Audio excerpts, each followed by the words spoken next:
Good morning. How are you doing today? I think it's about 91. I'm not looking too closely. There's a slight wind, so it's kind of comfortable. And I'd advise you get out if you can, even if it's hot. Just don't try to make the 440 record in heat like this.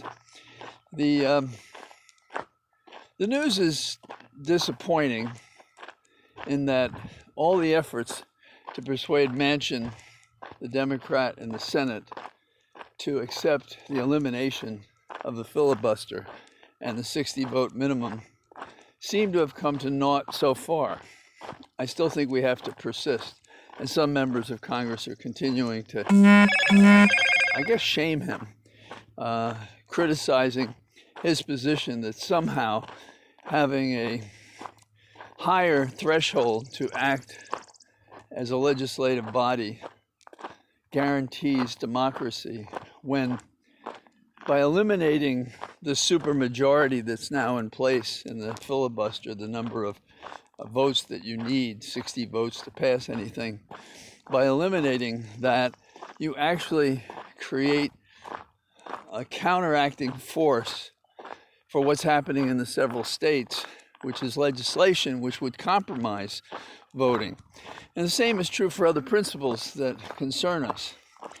But we have had a cliffhanger on the Senate side from the beginning, hoping that we could hold the Democrats together. And we may, and we have to continue to fight to do that.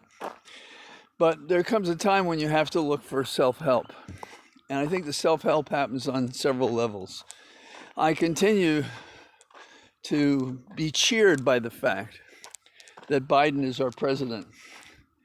And doing sort of a political triage, you have to ask yourself, what and how can we move forward? Because until the midterms, we are not going to have more representatives in the Senate and the House who are Democrats, and we risk having fewer in both bodies. And that's an especially dangerous challenge to the democracy and to the presidential election several years from now.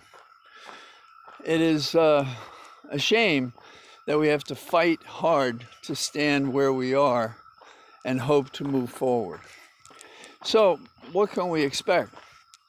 I think what we're going to have is a continued fight for the things that we care about on the Hill. But we're going to, in our minds, say Congress historically does very poorly when it comes to a need to change dramatically. Change management is not the definition of the Congress, not the House and not the Senate, and not when we're so close in the number of votes. I guess we have a margin of 4 or 5 in the House, and we're like at 50-50, and we only get to win when the vice president votes, unless some Republican joins us.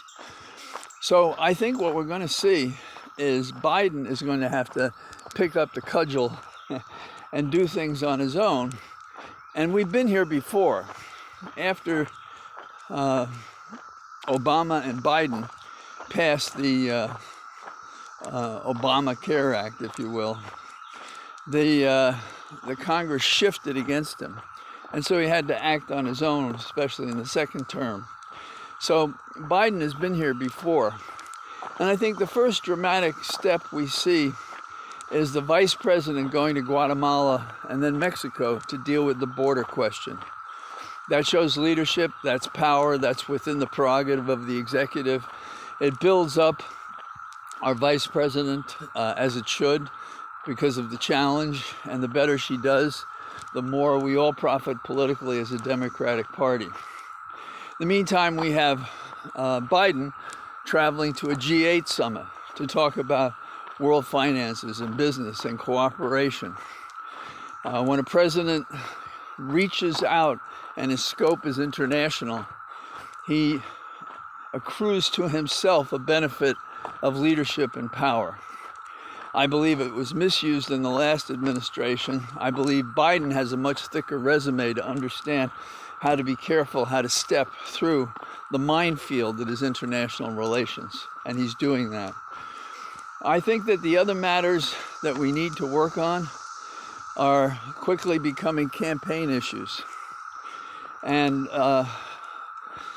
Manchin hurts us on two levels, because he not only compromises our ability to act in the Senate, as does Sinema, who is also a Democrat who has taken his position, but in the election, they can say, see, your own don't support this position.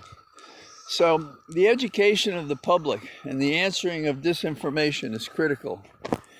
And I think we have to stop the free media that the media gives out of laziness whenever he whose name we prefer not to speak of speaks himself. We have to accept what are two things. One, lesser characters undeserving of attention, and characters who foment and compromise our democracy. So, to sum it up, without going into all the details, we have to persist on the Hill. We have to work for what we can get. We have to press people like Manchin and Sinema, and also Republicans who might join us on things that matter, if they think he whose name we should forget starts disappearing from view.